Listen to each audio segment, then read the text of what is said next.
बच्चों इस वीडियो में हम एरिया और पेरीमीटर के बारे में पढ़ने वाले हैं। ठीक है, तो सबसे पहले हम देखते हैं कि एरिया क्या होता है। ठीक है, तो इसके लिए हम एक शेप लेते हैं, कोई भी एक रैंडम शेप ले लेते हैं। ठीक है, इस तरीके से एक रैंडम शेप है और इस शेप के अंदर में जो प्लेस कैरी कर रहा है ये शेप, इसकी एक बाउंड्री है ना। इसके दो पार्ट हैं, इस शेप के दो पार्ट हैं। एक है कि इसकी बाउंड्री है ना, एक इसकी बाउंड्री है और दूसरा है इसके बीच में जो प्लेस कैरी कर रहा है ना, इसके बीच में कुछ प्लेस है। ठीक है, तो इस शेप के दो पार्ट है। पहला पार्ट ये है कि इसकी बाउंड्री, ये जिस बाउंड्री से मिलकर बना है। ठीक है, इसकी बाउंड्री जो ये है, ये इसका एक पार्ट हो गया और दूसरा पार्ट हो गया इसके बीच में जो स्पेस है। ठीक है, वो तो यानी मतलब इसके दो पार्ट हैं। तो इसके यही दोनों पार्ट इसका एरिया और पेरीमीटर होता है। ये क्या होता है, देखो एरिया जो होता है इसके बीच में जो प्लेस कैरी कर रहा है, इसके बीच में जितना प्लेस है, ये बाउंड्री जो प्लेस कैरी कर रहा है उसी को बोलते हैं इसका एरिया।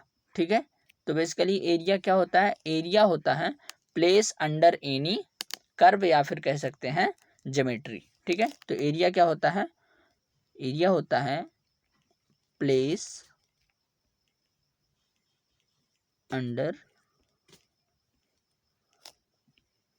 एनी कर्व, है ना।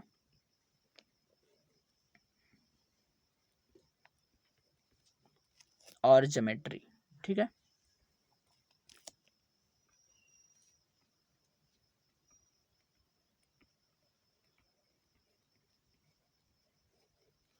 ठीक।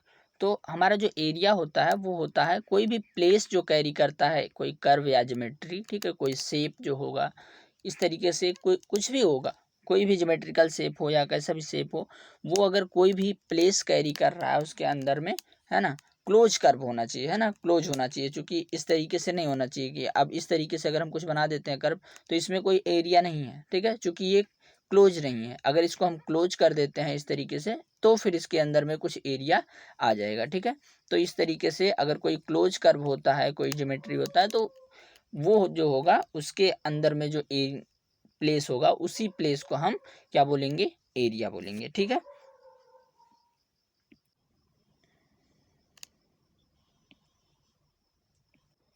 इसके बाद हम देखते हैं इसके दूसरे पार्ट पेरीमीटर के बारे में। ठीक है, देखते हैं पेरीमीटर क्या होता है। पेरीमीटर जो होता है उसके लिए भी हम एक बाउंड्री बनाते हैं, उसके बाद शेप बनाते हैं, उसके बाद समझते हैं। ठीक है, तो इसमें भी हमने बना लिया एक शेप इस तरीके से। ठीक है, इसको बोलते हैं रेक्टेंगल। और इसमें भी देखो दो पार्ट हैं, एक इसके बीच का प्लेस है जो प्लेस ये कैरी कर रहा है। ठीक है, और दूसरा पार्ट है इसकी बाउंड्री, है ना, जिससे ये जो लाइन हमने खींचा है, जिससे ये जो शेप है वो बनाया गया है।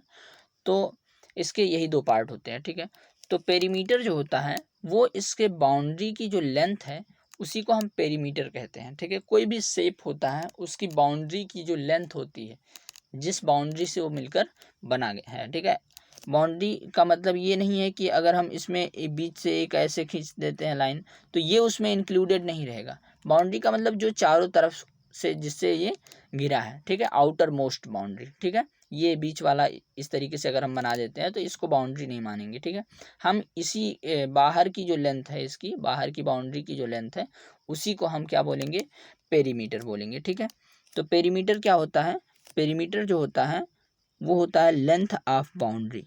ठीक है, क्या होता है, लेंथ ऑफ बाउंड्री।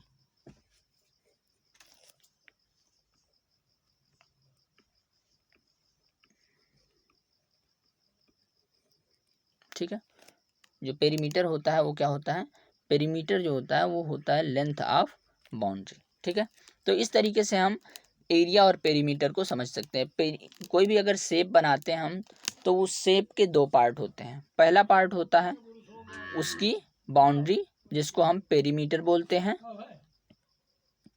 और दूसरा पार्ट होता है हमारा एरिया। ठीक है, यानी मतलब इसके बीच का स्थान। ठीक है, जो इतना ये प्लेस जो शेप है, जो जितना प्लेस ये कैरी कर रहा है उसी को बोलेंगे एरिया और इसकी जो बाउंड्री है उसको बोलेंगे पेरीमीटर, यानी मतलब पेरीमीटर निकालना होगा तो हम क्या करेंगे, उसकी बाउंड्री की लेंथ को मेजर कर लेंगे, है ना, तो वो हो जाएगा हमारा पेरीमीटर।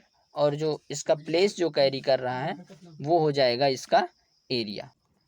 एरिया और पेरीमीटर के इस कॉन्सेप्ट में इसके आगे हम पढ़ेंगे, अलग अलग तरीके के शेप के बारे में जानेंगे कि किस किस तरीके के ये शेप होते हैं ज्योमेट्री के, और फिर उसके बाद उनके हम एरिया और पेरीमीटर के फार्मूले के बारे में डिस्कस करेंगे और फिर उसके एरिया और पेरीमीटर को निकालेंगे। ठीक है।